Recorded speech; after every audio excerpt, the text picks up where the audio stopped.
This is special coverage of the Iowa caucuses on Bloomberg TV and radio. We thank you for joining us. The race called early for Donald Trump, but we've got a long way to go here in figuring out second, third, and the margins of victory. Bloomberg's Julie Fine joins us for more from the Iowa Election Center, where she's got her eyes on the numbers right now. Julie, how long do you think we'll wait to learn more? I think it's going to be a while before we really determine second and third place, because if you look at the numbers that have come in, they're in the smaller counties and they're smaller groups of people. So let's talk to our global audience a little bit. In a caucus situation, people come together and vote. The numbers that they're getting now are from smaller groups from more outlying areas. You're going to need a big dump from Des Moines or the bigger cities to really get that picture on second place. And right now, the numbers are really showing that Governor Ron DeSantis and Governor Nikki Haley, the former ambassador to the UN, they're really locked in at 17%. But again, I really want to caution here, we're looking at just about 1% of the vote. So the former president right now is well above 50%. But to really dissect the 17%, you're going to have to see bigger numbers from bigger counties. Now, the former president, of course, Joe and Kailey, we have talked about this, needed to make a very big number tonight to make a statement over 50%. Right now, he is hit there. So now, again, the race is for second place. What I'll really be watching is Sioux County to see how that goes for Governor DeSantis. You also have to really pay attention to Des Moines and the Des Moines suburbs to see where that plays out for Nikki Haley. Those numbers appear not to be in quite yet. So, again, there is a long way to go, and that race for second place now is something you really have to keep your eye on. Why? You really have to keep your eye on that for the governor of Florida, Ron DeSantis. His eggs are in the Iowa basket. If he does not do as well as Nikki Haley, or they're neck and neck here, he goes to New Hampshire, where Haley has really been putting on the press for votes and for the win. This is a critical night for Ron DeSantis and for the DeSantis campaign. Kailey and Joe. Suburban Des Moines. All right, Bloomberg's Julie Fine at the Election Center. Thank you so much. Back with us now around the table, Rick Davis and Jeannie Shan Zaino. So, Jeannie, she was just making the point there about how invested DeSantis has been in New Hampshire, how this feels, at least to many of us who have been watching it, like something of a make or break moment for his campaign. Even if he gets second place, if Trump's lead is commanding enough, can his campaign realistically move forward from here? You know, I think he probably will, especially if he comes in second. But I do think it's a real uphill battle. When we look at some of the models, you know, it becomes increasingly harder for either DeSantis or Haley, if they lose in Iowa, lose in New Hampshire, to get the number of delegates they need to beat Donald Trump. So I think it's an uphill battle for him, even if he comes in second, because we talked about the fact he doesn't have much of a game in New Hampshire. He's going to try in South Carolina. He's not polling well there. Nevada has been completely pulled out from under them due to what Trump has done there. So it's really, really tough to see where he goes from here, especially even if he comes in second numerically and in terms of the actual percentage, to lose counties, not win any, which could happen. I think it's really hard to make the case that there's a pathway forward for him. Boy, this is remarkable, the extent to which the narrative has changed since we came on the air this evening. Ron DeSantis, to Julie Fine's point, put his eggs in the Iowa basket. Nikki Haley put her eggs somewhere in New Hampshire. And I wonder how she can control the narrative in the next 4 days, moving into Manchester to spin whatever happens here tonight as maybe not a positive, but something that could be followed on by a big win in the first in the nation primary state. Yeah, I would say Nikki Haley is running a multi-state campaign, right? Ron DeSantis is running a single state campaign. She did come in late off of some momentum that she was generating and spent heavily in the last 2 weeks. She's dominated the airwaves, spending much, much more than Donald Trump and Ron DeSantis combined. So she played here. She just played in a different way without the ground game. We're going to see whether or not that materializes as a second place finish for her. But she does have a very strong operation in New Hampshire, starting with the endorsement of the incredibly popular governor, Chris Sununu. Yeah. And his entire state organization is behind her, in addition to the fact that, as Jeannie has pointed out, she has built her own impressive organization there and has attended and put on many town halls that New Hampshire voters love to test their candidates in. So she actually starts well ahead, even before the night is over, well ahead of Ron DeSantis in New Hampshire, and frankly on par with the organization and the support that Donald Trump has there. So she knows the game starts for her in New Hampshire tonight. As soon as she gets on a plane and leaves here, whether it's tonight or first thing tomorrow morning, she has a fresh start with some momentum. She hasn't been written out of this narrative yet, and it's game on in New Hampshire tomorrow. Well, you say she's running a multi-state campaign. DeSantis maybe has been a single-state campaign to this point. Either way, we've seen that it's very expensive. So the donor question is raised here as well. DeSantis has been going after Haley in recent weeks on the idea that she's in this for her donors' issues, whereas he says he's in it for voters' issues. But he's struggled in the donor department in a way that she hasn't. Their fates almost in that regard have reversed. How does the outcome in Iowa impact their ability to access resources going forward? How do you fundraise if you haven't just won? Yeah, you have to live off the land. And unfortunately, I've been involved in a lot of campaigns. You go foraging. Had to live off the land. And it is possible. Yeah, you find other ways to compete. You do, frankly, what Ron DeSantis has been doing here is going and putting yourself out there with 5-6 events a day. And part of the advantage Nikki Haley has is she's been working that hard. She's been doing those events every day, but she's also got a little bit of momentum where the money has rushed in. Look, there's a reason that front runners usually win, because they have the money. And insurgents usually complain that, it's a money game for them. Voters don't care.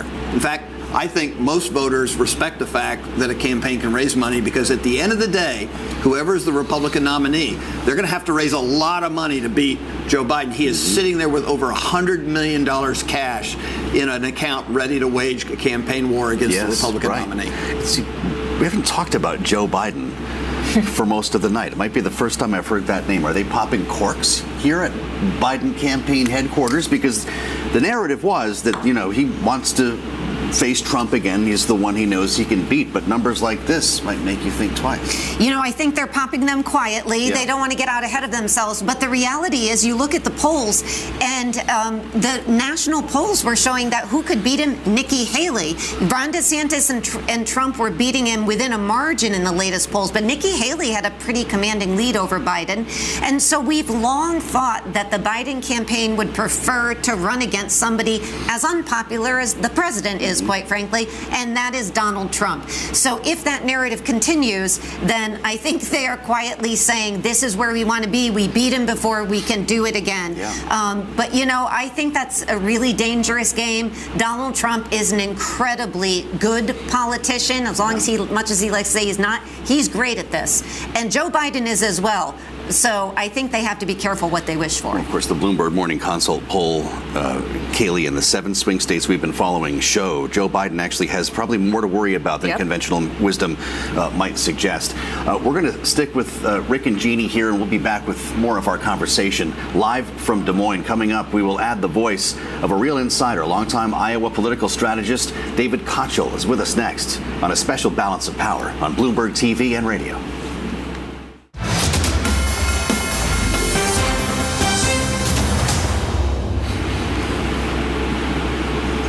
This is special coverage of the Iowa Caucuses on Bloomberg TV and radio. We're live in Des Moines.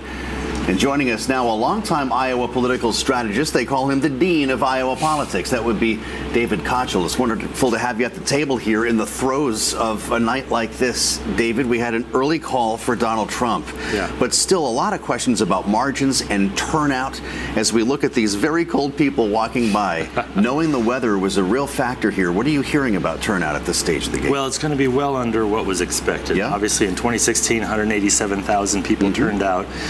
2024, I think most people were setting the over-under at 150,000, and a lot of people would have taken the over. The truth is this campaign hasn't been that exciting because Donald Trump has had a big lead almost all the way through Iowa. So there's 2 campaigns now to watch. It's Trump versus himself. Can he get over 50? If he's under 50, that says half of Iowa voters said no thank you. Okay. And then the race, obviously, for second place. This high stakes for Ron DeSantis. Bets it all here. It's really the only place he's campaigned. He spent a ton of money, and he and Nikki Haley are going to go, I think, back and forth all night. I have a feeling that if they're deadlocked right now with just a few counties in, the largest counties report latest, because these are hand-counted ballots on the ground by volunteers. So those big, huge counties in places like Clive in Dallas County, in Marion and Lynn County, Bettendorf, big suburbs where she overperforms, if those come in late, that might put her past DeSantis, in which case I think DeSantis has a lot to think about overnight tonight. How about that? Do you think realistically we could see DeSantis out of this race as soon as tomorrow morning? You could. If he finishes in third place after having Governor Reynolds, Bob Vander Plaats, a bunch of legislators, over $100 million in spending from the super PAC, the biggest ground game spend we've ever seen in Iowa. And he started in the high 30s here when he got into the race and just kind of fell over the summer and the fall. What case can he make? If he finishes third here, he's already well behind in New Hampshire. He's well behind in South Carolina. Those are the next 2 contests that matter.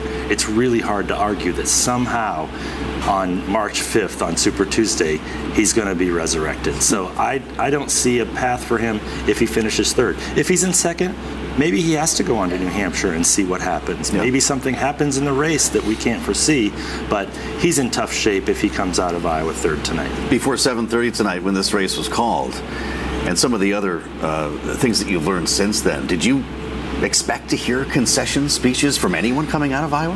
No, I've been around this a long time, 6 presidential campaigns, a few of whom didn't make it the distance. It's tough for a campaign to drop out after all this investment. You want to get with your family, you want to get with your top strategists, you want to talk about it. Usually there isn't a snap decision on a night like this. So I wouldn't expect to hear any concessions tonight. I think tomorrow morning everyone's going to wake up, reassess, see what their path is forward. If they can make a credible argument for a path forward, they'll try to stay in. You also have the idea that if you don't do well here, if you perform below expectations, you're not going to expect any more money to be coming in over the next week. And these campaigns run on, campaign donations. Yeah. You got to have some money to go to New Hampshire. That's a Boston TV market, costs about $1 million a week. I don't know that DeSantis is going to have the resources to continue to compete, especially if he finishes in third place, where he was not expected to finish. We've talked at length about Governor DeSantis, about Ambassador Haley, about Trump this evening. We have not mentioned another candidate who spent a lot of time here, Vivek Ramaswamy. He says he did a double Grassley. He went to all 99 counties twice. Yeah. Does that traditional Iowa politicking not matter anymore if he's barely even registering enough for us to bring him up until we're an hour and 45 minutes into this program? I think Vivek is a special case here. If you liked Vivek Ramaswamy and you showed up at his events, you were voting for Donald Trump. He's kind of the mini Trump in this race. He had that message, and I kind of think he really wasn't running to be president. He's kind of running to be a MAGA celebrity, maybe Alex Jones. I just think his campaign hasn't been serious for a while. The first couple of debates, he was 2 completely different people. I think Iowans, they up close, I think they found him to be phony. And I felt like he wasn't going anywhere for the last 2 months, and it's proved to be true. Well, if he's polling at 8% and he drops out, do those votes go straight to Donald Trump? They do. Yeah, and in New Hampshire, I don't even think he's polling at 8%. I think he's polling well below that. Here in Iowa. So here in Iowa, and I look, he's not going to hit 8% tonight. Yeah. Those votes already went to Donald Trump, and might be the thing that puts him over 50, which is, I think, where they want to be. So, Vivek just couldn't land it here. As much time as he spent, he pulled out his money a while back. He's been off the air. So, I think most people who are watching this closely saw that coming. We are joined by a global audience this evening on television and radio. There's people watching from all over the world who essentially are trying to figure out what this means for who's going to be the nominee in 2024. To what extent right now do you think the Iowan electorate, Republicans here in Iowa, are those who perhaps decided to register as Republicans for this evening to participate in this choice, to what extent do you think that is reflected of the country more widely in terms of the issues that are resonating for voters? Do we think actually Iowa may be more reflective this time around of the way the rest of this race is going to go? Yeah, but Iowa is usually not a great predictor of who the nominee is going to be. I'm just wondering if this time is different. Yeah, it might be different.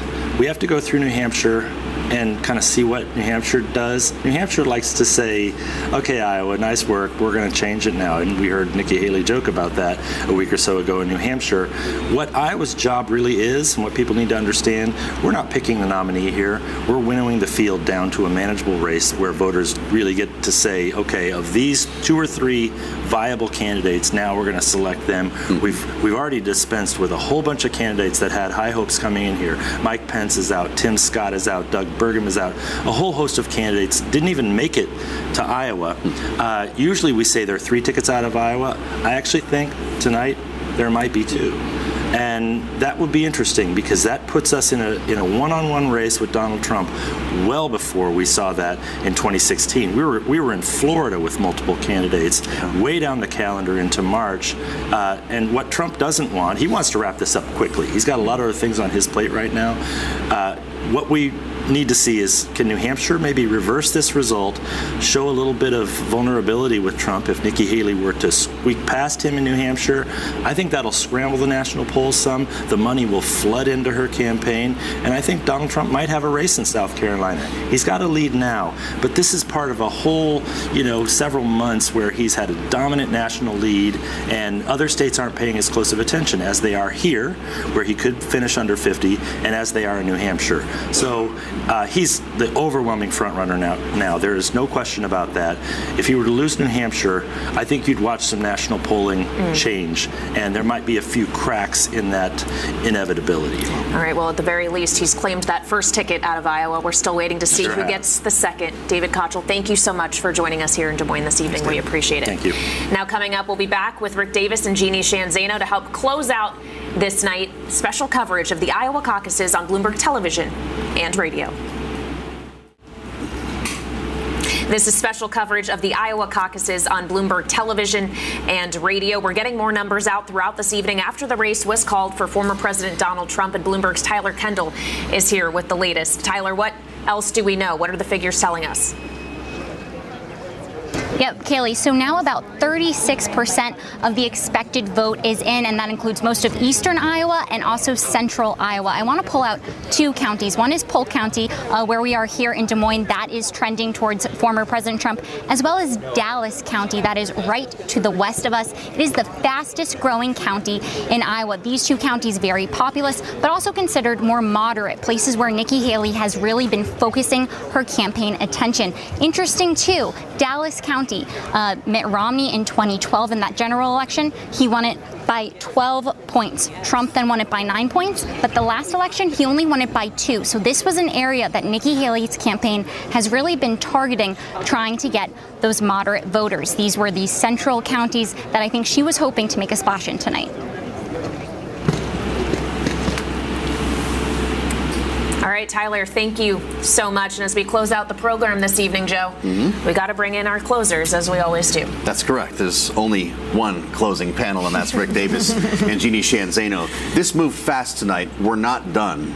I'm wondering, Rick, if we're going to wake up tomorrow and know second and third places. Yeah, look, I think the reporting is coming in on pace. And as Dave Kochel was talking about, some of these bigger counties, bigger precincts, it takes a while to hand count all those ballots. Sure. But the reporting system seems to be working perfectly. The chairman of the Republican Party told us that he thought it was going to be smooth, and it looks like he made good on that promise. So I think we'll know by the time we wake up in the morning. But maybe we just shouldn't go to sleep until we find out who's going to be in second place in Iowa.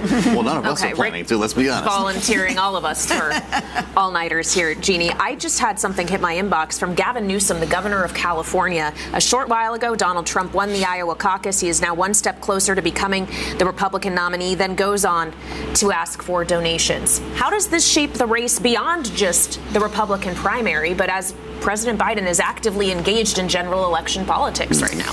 Yeah, it's so important because, of course, we're talking about his commanding lead, but of course we have to remember this is all on the Republican side. And as we move into the national view of things, you have a very unpopular former president in President Trump, who people, to Gavin Newsom's point, are very concerned about the impact he has on democracy. The fact that he is still litigating the 2020 election. The fact is he has lost more elections than he's won, and he has refused to admit that. He has, to Rick's earlier point, been endorsing candidates in the last midterm who didn't do well. So these are all problems for the Republican Party, and this is why so many moderate Republicans wanted to look ahead and try to find somebody else. But at this point, at least in Iowa, they are saying no, no, no. And, you know, I think we should say turnout, if it is as low as David Kochel said, or others have said, 100,000, 110,000, that's 1/7 of registered Republicans in this state. That is a very small slice of people who can get out to vote. So what do we extrapolate from that? Let's say we get 110, 120,000 here compared to the all-time high north of 180,000. Rick, your takeaways knowing that turnout might have been that low? Yeah, look, I mean, it's cold outside. Yes. And so, like, And normal it was people, advantage Trump, though. we thought actually it would disadvantage Trump to have this low of a turnout. So it shows the resiliency of the Trump vote here. I might also add, Iowa was not always a red state. I mean, Donald Trump's emergence in 2016, even though he lost the Iowa caucus, he won the state, and he won it big. And he converted a lot of blue-collar white voters, especially in the northwest of this state, who used to be Obama voters, into Republican voters. And he did the same thing in other places around the country. So the reason he won in 2016 was he had a partial realignment of certain voters of a certain class into the Republican Party, and the Democrats have not been able to make a dent in getting them back. All right, we have exactly 1 minute left, so this is a quick answer for both of you. Will we still have 4 candidates for the nomination when we get to New Hampshire next week, Jeannie? I don't think we should, so I am going to say no, but at this point it's hard to tell because they're still waiting to see what happens. Rick? I think it's irrelevant. It's a head-to-head race from this point on. Even if Ron DeSantis can eke out a minor win against Nikki Haley, she's got the momentum, and it's a head-to-head for New Hampshire. All right, Rick Davis and Jeannie Sheehan Zaino with us throughout this evening. The Iowa caucuses, which have been called for former President Donald Trump. We're waiting for results on number 2 and 3. Thank you for joining us here. Balance of Power will be back at 5 p.m. Eastern tomorrow from Washington, and we'll have special coverage of the New Hampshire Republican primary next Tuesday, live from Manchester. This is Bloomberg.